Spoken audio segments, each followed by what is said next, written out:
Alright guys, so today I'm explaining induced current. So everybody knows, obviously, that an electric current can create a magnetic field, but did you know that a magnetic field can create an electric current?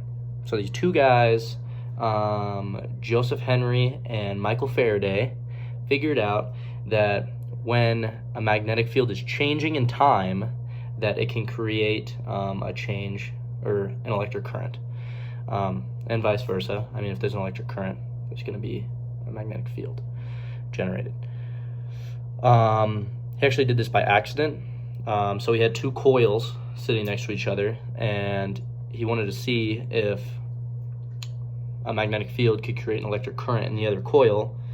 It didn't, but he noticed when he turned it on and off that the change in it going on and off, that created an electric current.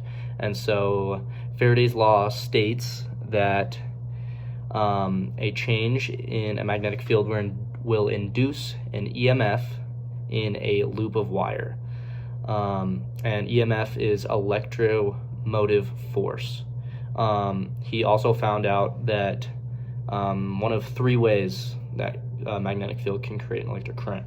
It's the change in area, the change in the strength of the magnetic field, which is represented by B, area is represented by A, and then the change in theta, which is the angle. And so he noticed that, this is Lenz's law. Lenz's law. As the flux increases, the EMF will decrease, and vice versa. An EMF is the change in magnetic flux over the change in time. And so oftentimes we use coils in physics, and to get the change in EMF, to be able to calculate that, you just multiply your magnetic flux by N, which is the number of loops in the wire. So on to Lenz's law. I have a little graph for you guys. So Lenz's law states that the magnetic flux is going to be, like the direction of the magnetic flux is going to be opposite, or the induced current is going to be opposite the direction of the magnetic flux. So if the magnetic flux is increasing, then if the induced current is increasing, then the magnetic flux will be decreasing. And using the right-hand rule, I can explain this a lot easier. So we're going to take this circle on my notepad to be a loop of wire, and there is a magnet going through it. So you have a loop of wire like this, and you have actually I'm going to just do this with my hands. You have your north pole up here, your south pole here, and then there's magnetic field lines coming out of this pointing in the upwards direction. And so you have your loop of wire, and as it goes up, that's creating the magnetic field. It's going that way towards the south pole eventually. But as seen right there. And so when it increases, it's going to go in the clockwise direction, and when it decreases, it's going to go in the counterclockwise direction. That's because in this loop of wire here,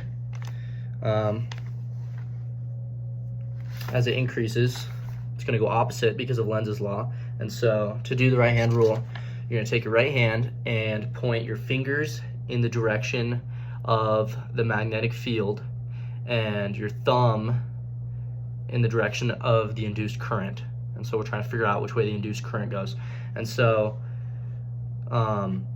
because these fingers are going to be opposite of these magnetic field lines here, so it has to go into the circle. And so if you think about a circle, you take your thumb, or you take your fingers, and they have to roll inwards. And so you're trying to figure out which way your thumb points, and that is because your fingers have to roll inwards, opposite of the magnetic field lines there, inwards towards the inside of the loop of wire, and that means your thumb is pointing in the clockwise direction, and vice versa. if you're pulling the magnet out, that means the lines are going to go down, and so your fingers have to come up through the inside of that loop and out, and so thumb is pointing counterclockwise direction. It'd be a lot easier. My professor told me it would be hard to explain the right hand rule when you're facing someone. I didn't believe him, but I mean, you're probably smarter than me. There's another way that you can create an induced current, and that is through, we said it before, it was the change in the angle, and I'm going to be demonstrating the change in the area. That was the magnetic field strength there, but this is a change in area. And so these X's are going to represent, the way I memorize it is X's in physics, and what we're doing here, that is the magnetic field going into the page away from you, and dots are it coming towards you, just like an arrow. And so because this is it's coming at you, so this is the whole magnetic field right here. And so I don't know if you can see it, but it goes from, this is the area, that little net, that magnetic flux, and so it gets moved to where half of it is like outside of the magnetic field, and so that means it is decreasing.